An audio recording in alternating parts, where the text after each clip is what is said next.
It's the Full Court Press with Eric Frandsen and Jason Walker. Welcome back to the to the show that we're doing right now. Following the local teams, breaking down the biggest games with in-depth analysis and team interviews. There's going to be much higher expectations, sense of awareness of what we bring to the table. Join the show by calling into 435-752-1069 or text 435-339-0321. It's the Full Court Press. Rose, answer. Yes! Caught! Touchdown! They did it!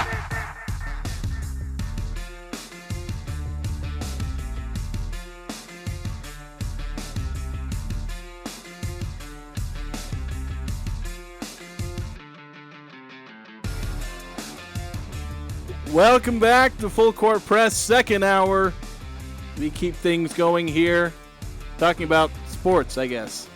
Didn't end the first hour on a high note. I was trying to remember our topic for the start of the second hour. I was like, stay tuned, we're going to talk next sports. Week. Did I say next week? You said next week. We'll be back next week. Next week. Next week, sports. There's sports today, Jason. We will be here next week, too. That's true. We will be here next week. But we're going to be here today. So thank you for staying with us and not taking me literally and leaving. So 435-339-0321. Text line if you want to text in any thoughts on, obviously, Utah State Aggies, Utah Jazz, and FIBA World Cup. We're going to talk Aggies in the NFL to start out the hour here. Speaking of the NFL and also Utah State, I was mentioning Terrell Vaughn being named to the Paul Hornung Award watch list because that's how it's spelled, although 2305 here to correct me on pronunciation, saying it's Paul Hornung, Green Bay Packer Hall of Famer. So I think way back in the day. I knew it. The name rings a bell. I'm just not, don't have a encyclopedic knowledge of everybody, but... Hey, before we move to the next topic, this dropped just before the top of the hour. And this has potentially a big impact for Utah State with their season opener at Iowa. University of Iowa and the UI Athletics Department have been working with the NCAA student-athlete reinstatement staff to determine the eligibility of student-athletes who are involved in sports wagering. If you remember, this came out a few weeks ago. There's something going on in the state of Iowa because there were Iowa State and University of Iowa players across different sports all involved in sports wagering. There's one very prolific bookie out there in Iowa. Apparently, he's making the rounds on both campuses. So I don't know if they're just better at reporting or if there's just a bigger problem there. I don't know. But there are 11 individuals who are student-athletes involved with this, and this is a release according to the University of Iowa, but so they're not naming names, but not until they get students' consent, I guess.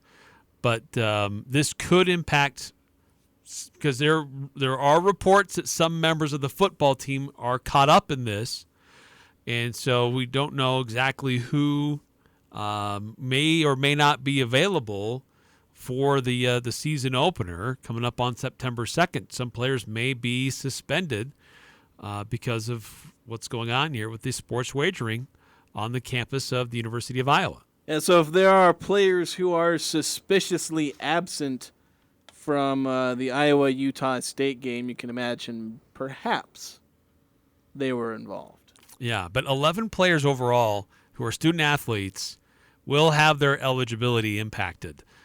Some of them could be football players. I believe there are a few who are football players, but still no word yet specifically on who that is. But it's a bit of a cloud over that Hawkeye program and over the Cyclones as well, but we don't care about them. But over the Hawkeye program right now, going into the start of the season, there's a big distraction going on that campus right now. Yeah, that's when you're looking at the Iowa game. Aggies going to be big underdogs. I mean, didn't you see a point spread the other day, or is there one that's already out? I think it opened at like 25. I think it's down to 22. Just in favor of the Aggies a little, but it's still pretty widespread. Probably just mostly what you were saying. People aren't confident Iowa can score 25 Yeah, points. yes. I think there's part of it. But, yeah, certainly any distraction, any advantage the Aggies can get, if they want to send some bookies over to Iowa, try and get a few more Iowa players. All's fair in love, war, and football, I suppose.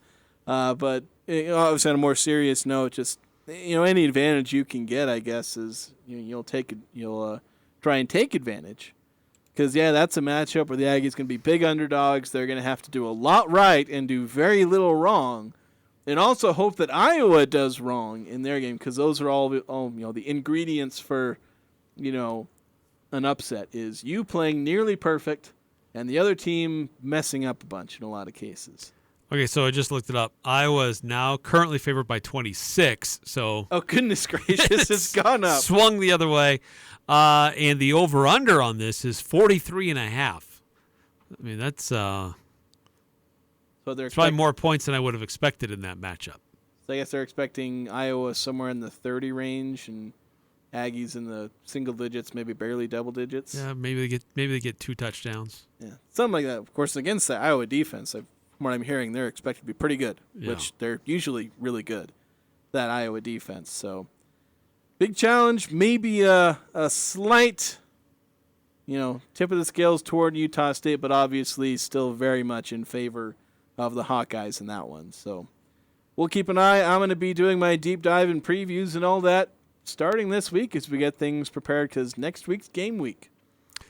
For the Aggies, it's game week for some schools this week with week 0 games. Yeah, already. Oh.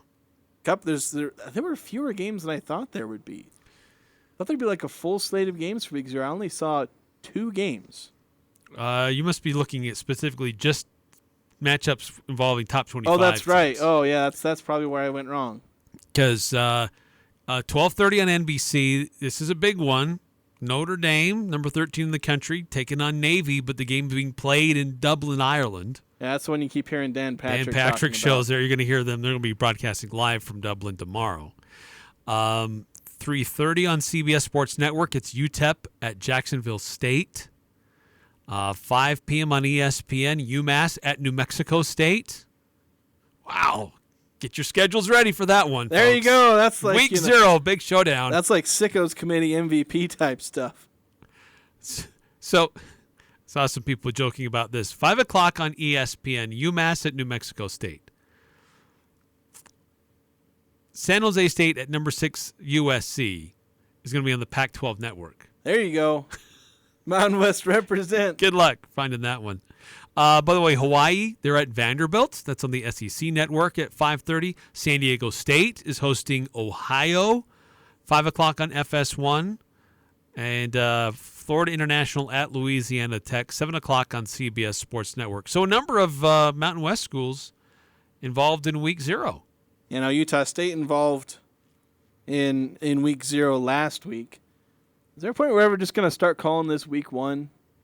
Because I know not every team plays, which is why they call it week 0. Like, it's only, a pretty small portion, like not even a quarter of, teams playing this in this week 0. But, like, why is it even a thing? I don't know. It's weird. Like, it just doesn't seem to make sense why they have this week 0. It's like when they, I don't know if I want to bring politics, but with politics, they keep moving like voting days up for different states and whatnot because they want to be the first and yeah, that kind of thing. And stuff. Yeah, all that kind of stuff because they're trying to be the most important and all that. And I don't know. I feel like it's obviously not the same, but maybe a similar type thing where they're trying to gain some kind of advantage, like maybe getting on a certain TV station. If you can end up as one of the few week 0 games. Since there's only a handful of them, maybe you can get on CBS or national TV or Fox or whatnot. You see this on occasion. I think this is something that could be developed and become bigger. It's essentially a week 1 bowl game where you have your first game of the season, some neutral site, make a big deal out of it, big TV partner involved. And there's a few that happen like that, and I can't remember some of the names of them, but I think that could be something that could be developed bigger for college football, just to kick off the season in a big way. And I think this game in Ireland is kind of doing that to a degree, but not everybody can go to that and be a part of it. Yeah. But you do see, like we said, a couple of Mountain West schools involved in Week 0. San Diego State, the only team that is favored. Hawaii, they're 17.5-point dogs at Vanderbilt. San Jose State, 31-point dogs at USC. But San Diego State only by 2.5, so it could be a close one, an interesting one to pay attention to. Yeah, it should be a tough one. But yeah, if you're rooting for the Mountain West, I know there's not great feelings towards San Diego State right now in the Mountain West, but if you're still trying to root for the Mountain West, then obviously San Diego State. I wouldn't give much hope to San Jose State. No. Or Hawaii. I don't know. Maybe Hawaii. Hawaii, maybe. It's Vanderbilt. But Vanderbilt. But it's also Hawaii. Yeah. So it's like that. There's two sides to that conversation there. That's true. So 435-339-0321. Any thoughts on Week 0, or if you're planning on watching any of these games? I know I'll probably be watching at least some of them. But 9-5, texting in. The problem is there's a GIF, and I forget this character. Kramer. Kramer, that's what it was. So send this guy to Iowa. He knows a guy for booking. It's a GIF of him moving an eye patch from one eye to the other. Yeah. For some reason. It's a joke that maybe partially goes over my head. I didn't watch the show very much. But, yeah, so that's, I guess, are there any, like, great games out of Week 0? Like, any that you're, like, dying to watch?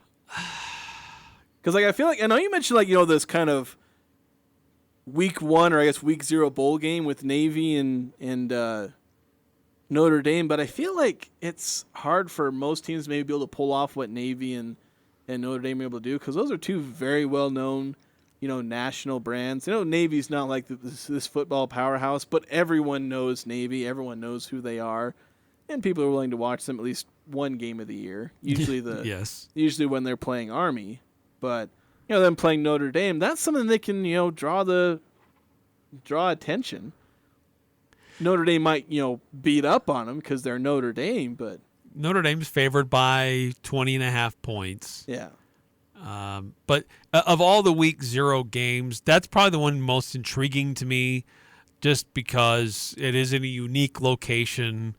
Notre Dame, the Irish. Okay, I mean there's a lot of stuff there, a lot of history there. Except that I don't know why Navy was the designated school to make that trip with them, but here's the other thing with Notre Dame. I'm assuming it's based off of the cathedral in France, or is there a Notre Dame Ireland?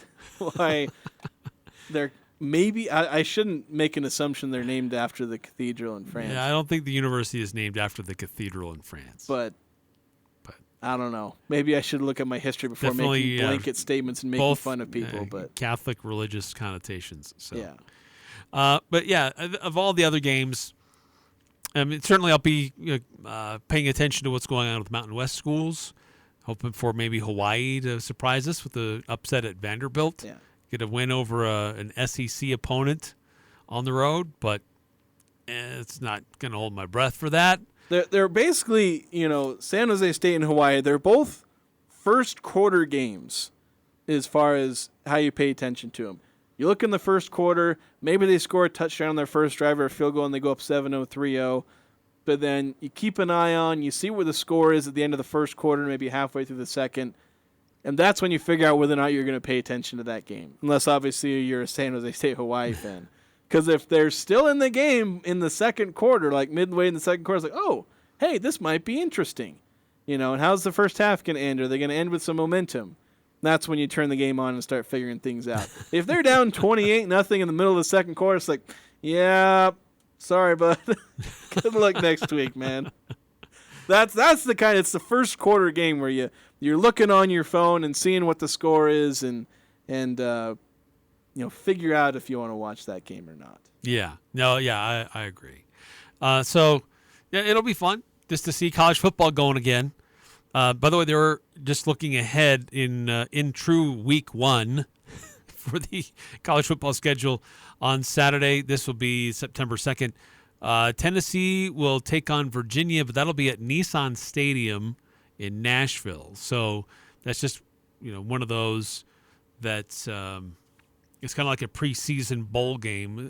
To start the season off in a bowl game type atmosphere. You're not on your home field. You're in an NFL stadium. Make kind of a bigger deal about it. P5 versus P5. I'm sure there's probably a few more, but I'm not going to go through the full schedule that far out. But that's what's fun to kick off college football in a big way.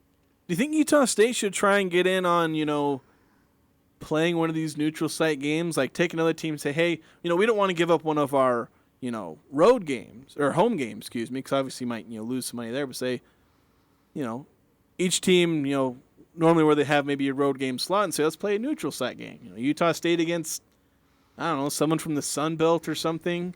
Go see if you can find, I don't know if there's an open stadium.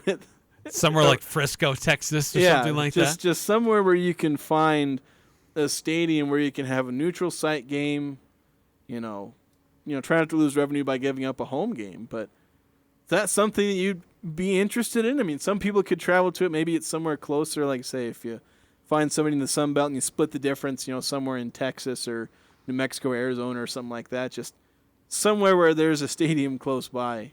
Do you think that would be something that would be fun for the Aggies? Or because we do this thing all the time in basketball where they go play in neutral sites all the time. Like Utah State's going to have 4 at least neutral site games in their non-conference schedule.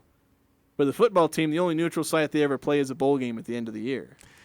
Yeah, I think you have to be a pretty big brand to pull that off. Like what Tennessee is doing with Virginia.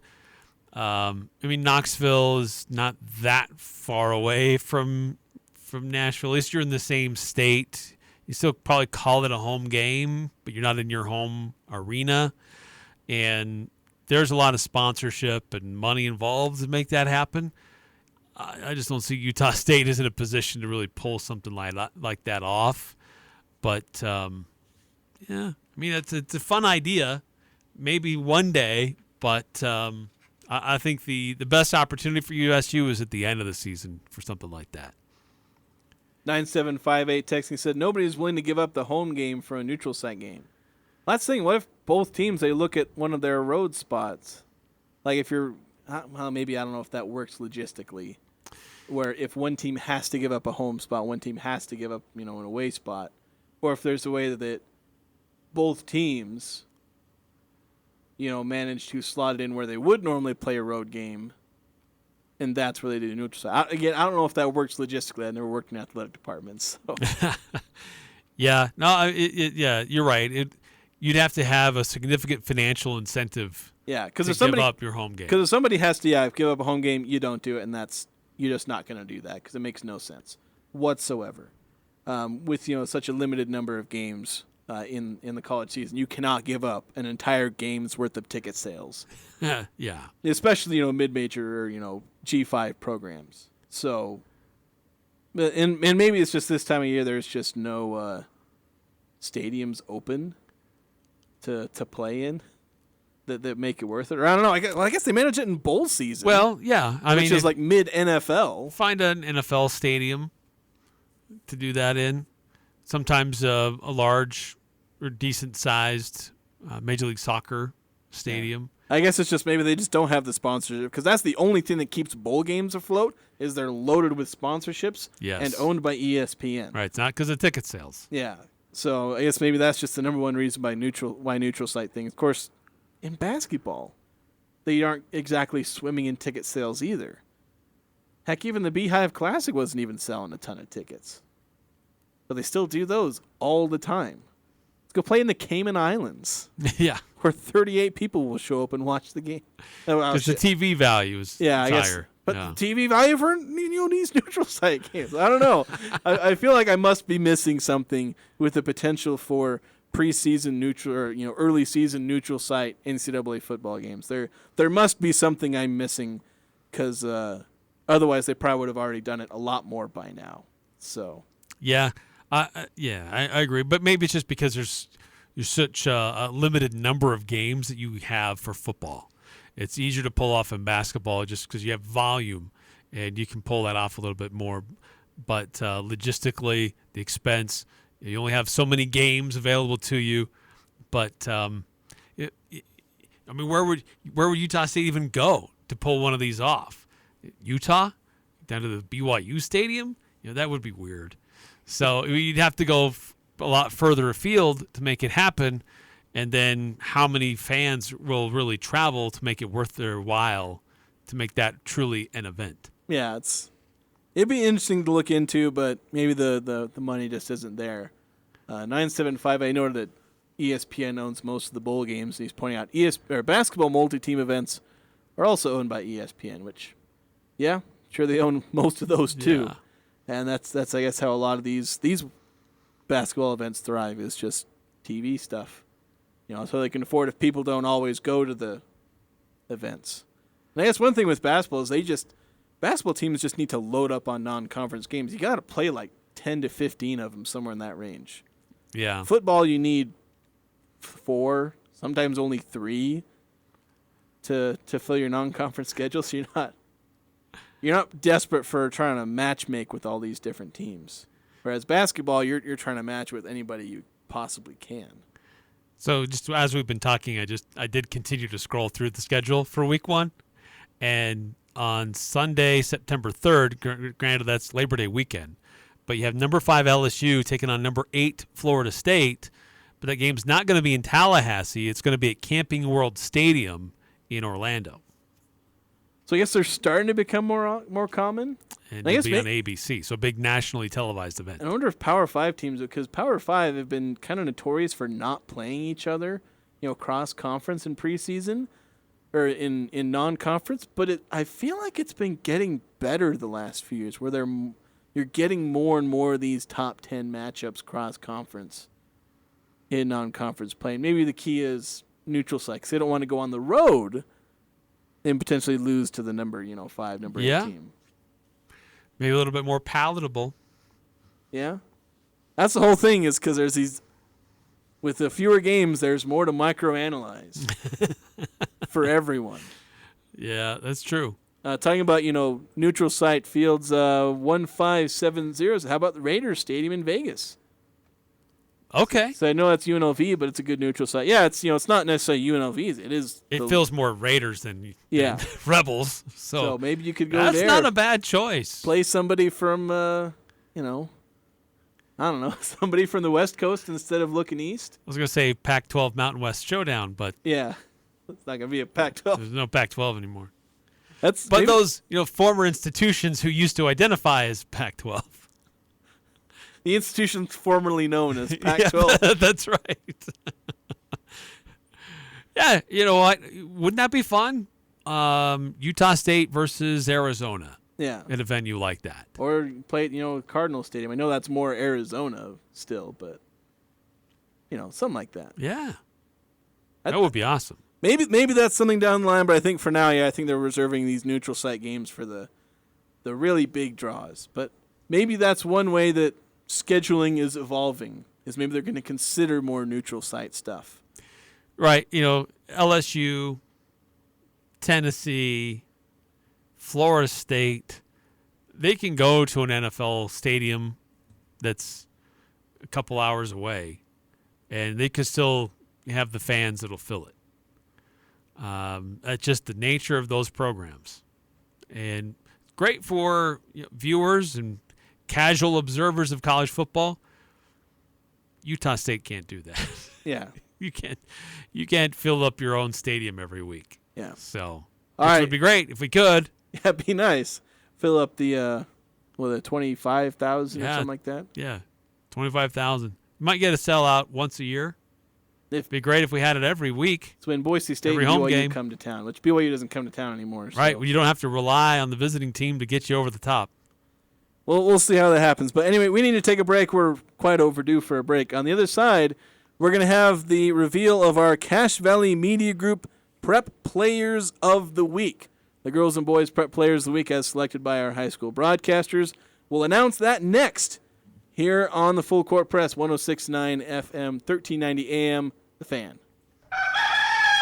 Back to school savings are going on now at Daryl's Appliance. This is Jay with Daryl's Appliance. Save on our best-selling in-stock freezers today. Our Frigidaire 20 cubic foot upright freezer is only $10.99, or a Frigidaire 14.8 cubic foot freezer is $800. It can handle the extreme heat and freezing temperatures in your garage. All backed by Daryl's service and warranty team. Daryl's West on Airport Road, open until 6 p.m. on weekdays, 5 on Saturday.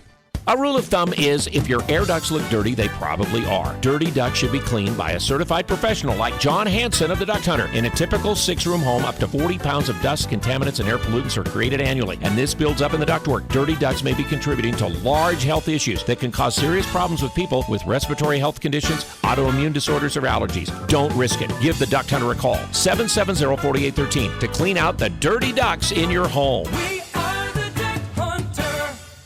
It's the return of the Rocky Mountain Kickoff, a high school football doubleheader played inside the USU Football Stadium on Friday, August 25th. The 6 p.m. game has Ridgeline versus Stansbury. The second game is Mountain Crest versus Pocatello. Tickets are $8 and on sale now at the USU ticket office. Then be there for the Fit Entertainment After Party on the South Concourse, featuring a DJ, food trucks, the 4-time world champion fire knife thrower, and a mechanical bull. Friday, August 25th at the USU Football Stadium. This show is different. The Doug Gottlieb Show. Make him say, Make him say, ah! Ladies and gentlemen. I look at the New York Mets not as just the abject disaster that so many Mets fans look at. I look at them as a great case study. They sat there and said, we got to get out of this old mindset of big name star players. We got to get younger. We got to get more diverse in our talent and how we play. The Doug Gottlieb Show. Weekday afternoons from 1 to 3 on Sports Talk Radio, 106.9 FM, 1390 AM. The Fan. As you go about your daily life, look closer.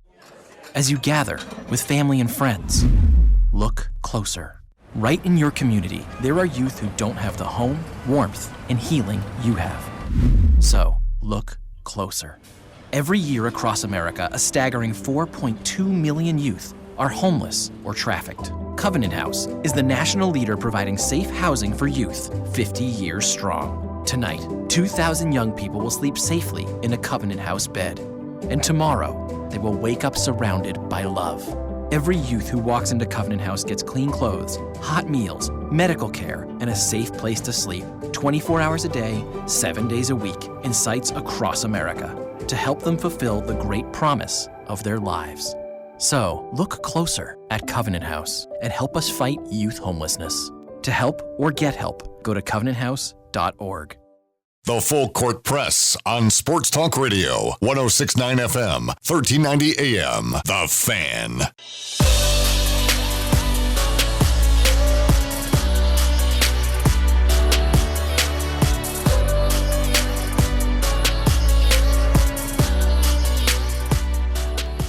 Cache Valley Media Group Player of the Week. It's presented by McDonald's. Local McDonald's, obviously a great sponsor. They sponsor our players of the game, who are typically some of our nominees for our Player of the Week award, at least on the football side of things. But we have boys and girls Player of the Week to announce. So one from football, and then right now girls soccer and volleyball are the two sports that are going in now. Had a few nominees from volleyball since they're getting going. Yeah. So there's two, obviously I said the girls Player of the Week and the boys Player of the Week. And starting with the girls Player of the Week, it's got to get my notes over here. Emily Robison, Bear River girls soccer. So it's got soccer. She is the goalkeeper for Bear River. She recorded a couple of shutouts. Bear River had a couple of close games this week. 1-0 wins over St. Joseph and West. So obviously 1-0 wins. That's one where, okay, your offense did like kind of bare minimum, but defense, obviously has to step up. And I don't always feel super comfortable about assigning shutouts just to the goalkeeper because obviously, as somebody who's played goalkeeper, that's a whole defensive effort. Yeah. But still, obviously, Robinson getting, the 2 clean sheets on her record there. And so the voters picked her as the Cache Valley Media Group Girls Prep Player of the Week. So well-deserved there. Yeah, that Bears defense, as you said, the goalie is a big part of that. But the back line needs some credit as well, but it's the goalie who's directing traffic usually. So great honor for Emily Robinson getting that recognition. Yeah, so Robinson, honestly, Bear River, 4-1 start to the season, which is their best since 2014. This is a program. Wow. They got a first-year head coach who's trying to lead this team on a program turnaround, and so far, 4-1 start, pretty good. Mind you, in that 2014, I think that was the year they went 13-3-1. So, good sign? Question mark. But Region 11, that is a brutal schedule. Yeah, really tough. They are really good in girls soccer. So, but for the boys player of the week, this one was tough, and heck, it was tough to find the nominee from Skyview. I guess spoiler alert. The player of the week is from Skyview. It was last week. Brevin Egbert won it last week. But this week it's Carson Thatcher, the quarterback for Skyview. I mean, Egbert ran for 200 yards and didn't manage to get the nominee this year. But that's just how good Carson Thatcher was. And there were some other really good nominees from the boys' side as well. But ultimately, Thatcher just having the best performance out of all these very, very good performances across the board. 439 yards passing, 4 passing touchdowns. He also ran for a touchdown and 32 yards on the ground. So incredible performance by Carson Thatcher and Skyview. And Wasatch is a team that beat up on Skyview last year, and a team that's always kind of tough to play. And Skyview really took it to Wasatch last Friday. So it was a big team effort there, but it was Carson Thatcher directing a lot of that on the offense. Yeah, and setting career highs in a bunch of different areas. Completions, he was just shy of a record, tying a record, his personal record for attempts in a game. Obviously, passing yards. I don't know if he'd gone over 300 before this game, but he goes over 400. Gets the 4 passing touchdowns, 5 touchdowns accounted for in one way or other. So big day for Carson Thatcher personally, and so a very well-deserved prep player of the week. For him this week is Skyview so far sweeping the boys player of the week awards, and they'll certainly get another one down the line, but they're managing to beat out some tough competition because there were some really good performances elsewhere. I know Logan had a couple of big performances. Green Canyon had a couple. They don't all have the 400 passing yards, but I think we're going to see a lot of good players step up for player of the week throughout this season. Yeah, it'll be a fun year for Region 11 for sure. So we're going to take another break. I know we had a quick one. We're long on the first segment, so we got to take another break here to kind of catch up. On the other side, we're going to get to Aggies in the NFL. They had their preseason games over the weekend. So we'll see how the various Aggies did in their preseason games, who played, who maybe sat. So we'll have that coming up next here on the Full Court Press. This is Ryan at My Mattress. We have some surprising but awesome news to announce. Purple, the rocket ship in the mattress industry, has purchased IntelliBed, the best mattress in the industry. We could not be more excited. The beds have yet to arrive, but we flew out with Purple, and seriously, this new IntelliBed Purple lineup, it is immaculate. We have the whole Purple lineup and the IntelliBed Purple lineup. Isn't it time to sleep exceptionally? Only at My Mattress, now partnered with IntelliBed Purple. For more than a century, couples have shopped at S.E. Needham Jewelers. Known for a large selection of beautiful diamonds, we now have both natural and lab-grown diamonds. You are sure to find a diamond engagement ring that will fit your budget. The possibilities today are endless as you select the perfect ring. Show her you'll cherish her forever with a diamond, either natural or lab-grown, from the store where Utah gets engaged. S.E. Needham Jewelers, middle of the block, at the sign of the clock.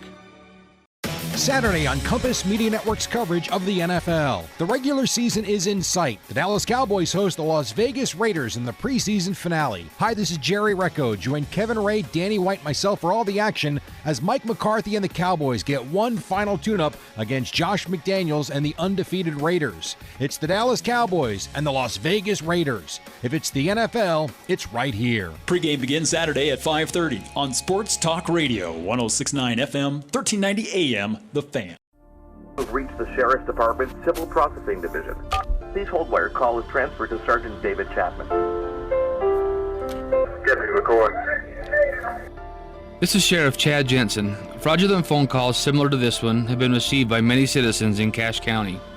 The most common scams are asking for payment over the phone because of a lawsuit, civil bench warrant, or to post bail for a family member who has supposedly been arrested. They ask for payment in form of prepaid cards, gift cards, or money transfers, and if you do not pay, they threaten to arrest you. The Sheriff's Office does not take payment or ask for personal information over the phone. These types of scams often use internet phone numbers which are nearly impossible to track. If you receive a phone call of this nature, do not give out any personal information and hang up. Be cautious about the information you give out over the phone to make sure you are not the next victim of a scam. What makes essential workers essential? We keep where you work and live clean and safe. We harvest fresh produce for your families to eat. We help you heal when you're sick. Essential workers help our nation run. You're in every corner of our country and come from all over the globe. I'm Marty Walsh. The Wage and Hour Division at the Department of Labor helps ensure you receive the essential protections you deserve. Visit our website or call 866-4US-WAGE. Brought to you by the United States Department of Labor. The Aggies, the Jazz, the high schools, the full court press on Sports Talk Radio, 106.9 FM, 1390 AM. The Fan.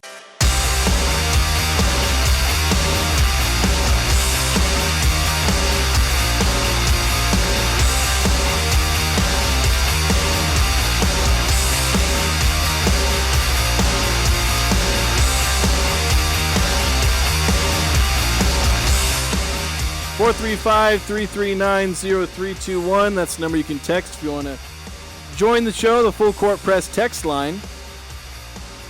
Any topic you want to talk about? We've been talking Aggies, been talking Jazz, been talking Week 0. It's officially Week 0, everybody. You're a 0 if you play in Week 0. A couple of Mountain West teams involved in the opening weekend of college football, in the sort of opening weekend. Yeah, it just feels like, I don't know, it's just such a weird phenomenon, Week 0. It's hard to explain. You can kind of understand, like you can explain like how it happens, but you're still not sure how it happened. How we have a pre-Week 1 in college football, and something that is so, regimented. It's Week 1, it's a Saturday, everyone plays Saturday. Of course, now a bunch of people play Friday. What the MAC plays on like Wednesday or Tuesday or something like that. Weird days of the week. So it's just a bunch of weird things, I guess. And I guess it all just comes down to trying to be on TV, because that's where the money's made these days. So I guess that's what it is. But funny things happening in NCAA football scheduling. Yes. For something that should be so simple. You play on Saturday, everybody.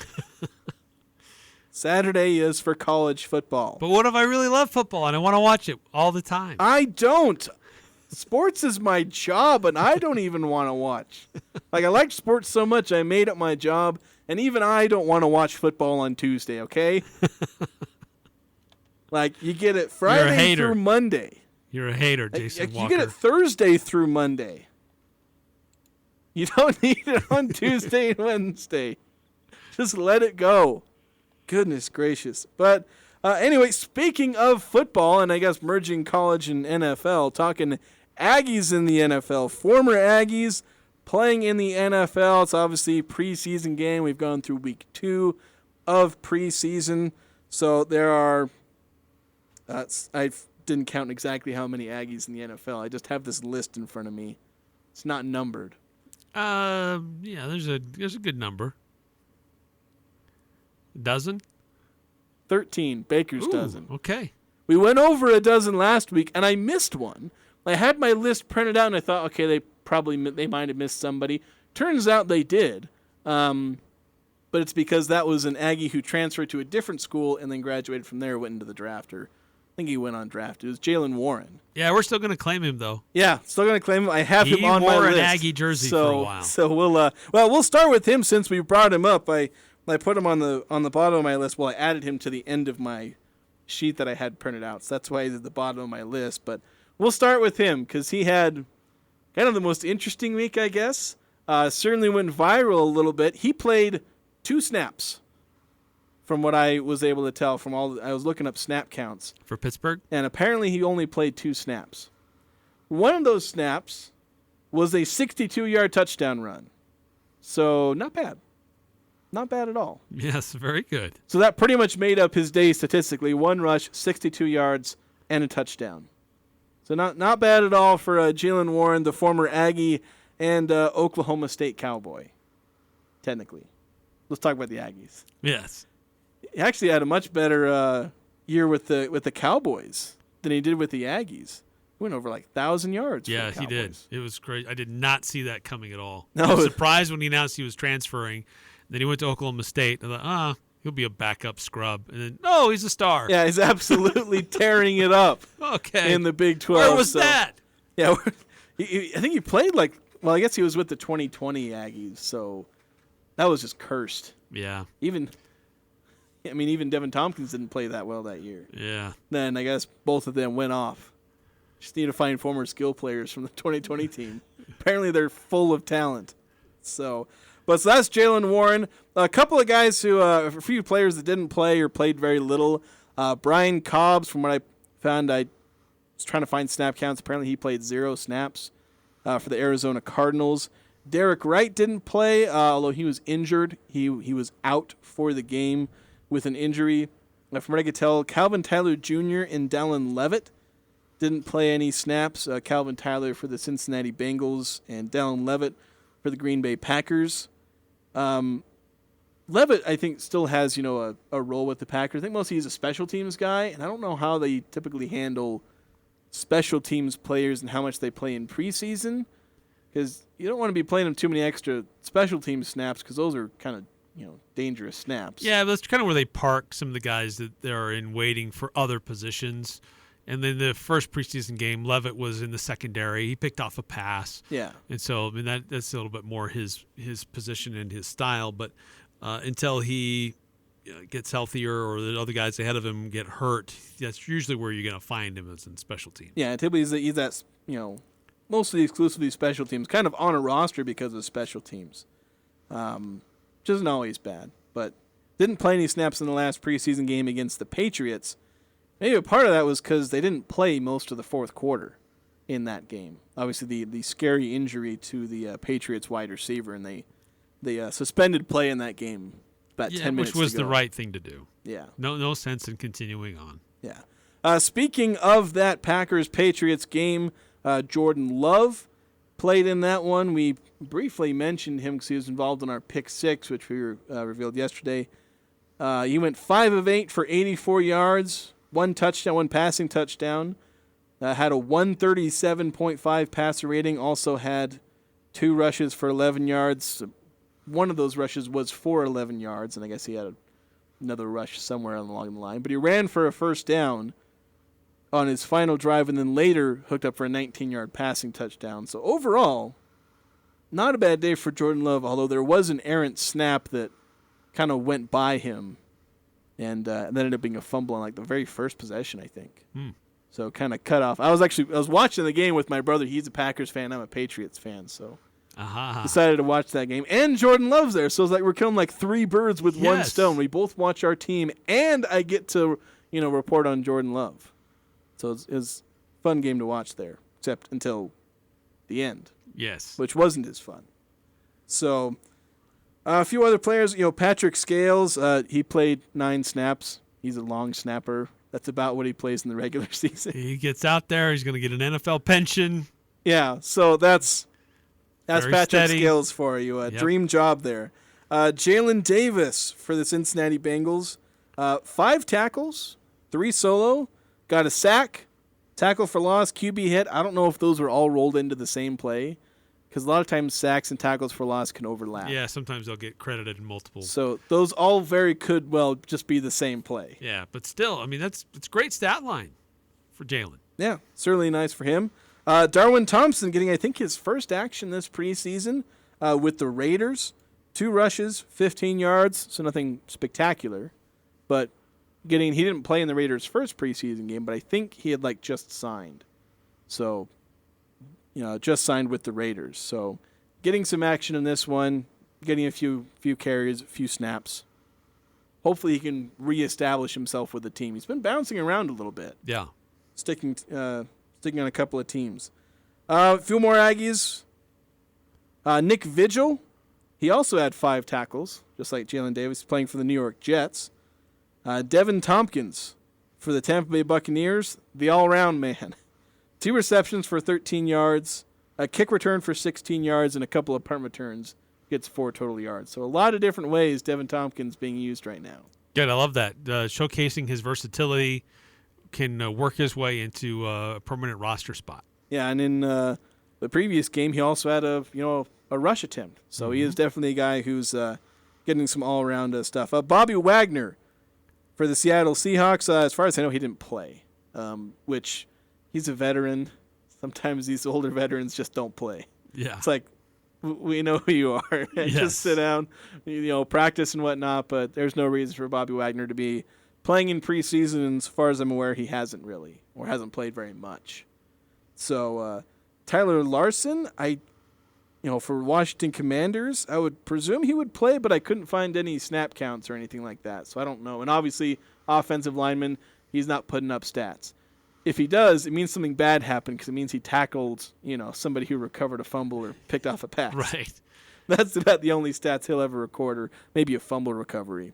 Like in official box scores, yes. Yeah, official box. But I couldn't find any snap counts. They're kind of finicky as to which teams post their snap counts and which ones don't. So I would presume he played. I didn't watch the game. Can't report on it much. But those are the Aggies in the NFL, 13 of them. Most of them playing, some of them not, and those are guys who they could very well end up on practice squads.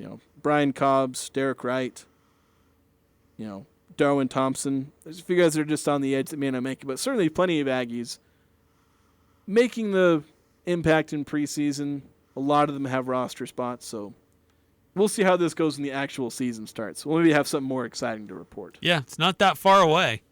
I know Jordan Love's going to be somebody we definitely keep an eye on every single week. He will be talked about on the national shows. And on the local shows. And on the locals, too. We're going to have like a Jordan Love report every single week. We'll see if we can do that. But anyway, we're going to take a break. On the other side, more conference realignment talk, because that's the name of the show. We're contractually obligated now. Every day, work it in somehow. We'll close out the show on that note. Coming up next here on the Conference Realignment and Expansion Show, 106.9 FM, 1390 AM, The Fan. Why wait? Ron Keller Tire. Ron Keller Tire has tires for your boat, cattle, ATV, dump, fifth wheel, and RV trailers. We stock thousands of quality trailer tires at prices so low, you might just buy an extra. Need tires for your car, truck, van, SUV, tractor, baler, loader, UTV, harvester, semi, bale wagon, pivot, Steiger, spreader, milk truck, backhoe, swather, dump truck? Wait, maybe it's easier to just say Ron Keller Tire has tires in stock for all your needs. Why wait? Ron Keller Tire.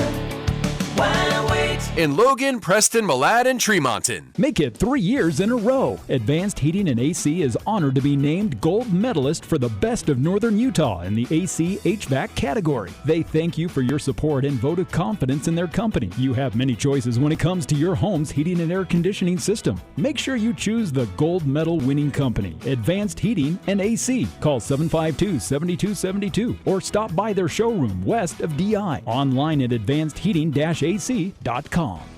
No matter what the conditions, DD Auto and Salvage can get your vehicle up and off your property. Now is the time to plan to make extra cash by calling DD Auto and Salvage and moving that old vehicle. Let them pay you for that junk vehicle. DD Auto and Salvage makes it so easy to get rid of your junker vehicles, paying you the most money possible. If you have metal, DD Auto and Salvage in Logan wants to pay you today. Call 787-1204. That's 787-1204 today. See store for details. Following the local teams, it's the Full Court Press with Eric Frandsen and Jason Walker.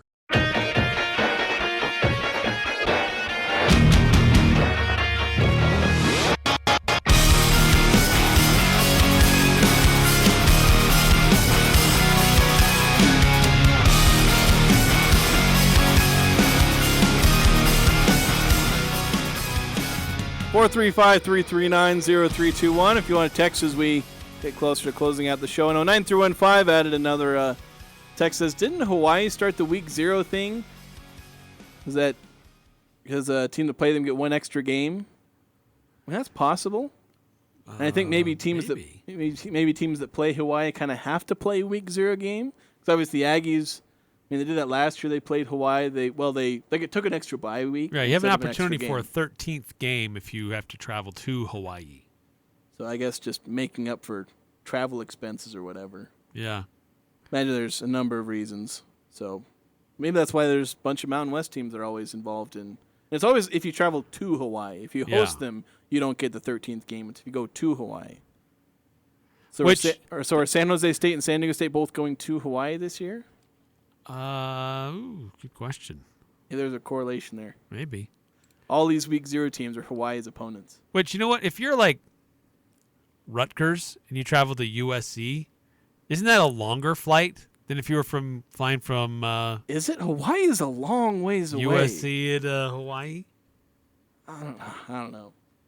Hawaii is quite a ways away. It's like multiple time zones, I think, even from the Pacific time zone. San Jose State and San Diego State do play at Hawaii this year. So that's probably a big reason why they're playing him. So anyway, wanted to get to our conference realignment expansion show. I cooked something up with Will Wheelwright earlier, and I actually don't even know exactly how this turned out, but this is our intro for whenever we have conference realignment talk. We've got some significant breaking news tonight. We got some breaking news. The latest in conference realignment on the Conference Realignment and Expansion Show. Wow. There we go. It is. That's our news blurb. The latest in conference realignment. On the Conference Realignment and Expansion Show. So, got to play that every time we have our conference realignment talk. That's because, let's see if we can fit this in. The North Carolina women's soccer coach was interviewed, and he talked a little bit about his thoughts on the ACC potentially adding Stanford. So let's really quickly try and play some of that before the show ends here. I know our conference commissioner is in favor of this because I read a statement that he made where he thought this would be a good idea. Because obviously these are phenomenal schools academically, but also they have great sports programs. If you look at the Directors' Cup, Stanford dominates it. So you're bringing in a truly elite combination of academics and athletics with those two schools. But Stanford, extraordinarily, I mean, they're on the top of everyone's academic list and also very high with almost every sports team on campus being in a position to challenge for a national championship. So that would be a wonderful, I guess, feather in the cap of our commissioner. But for us, with boots on the ground, now, this is going to be horrible for us because then, of course, our budgets aren't extraordinary as it is. And now we would try to add in, flights across the country to play these two schools, which will be incredibly expensive.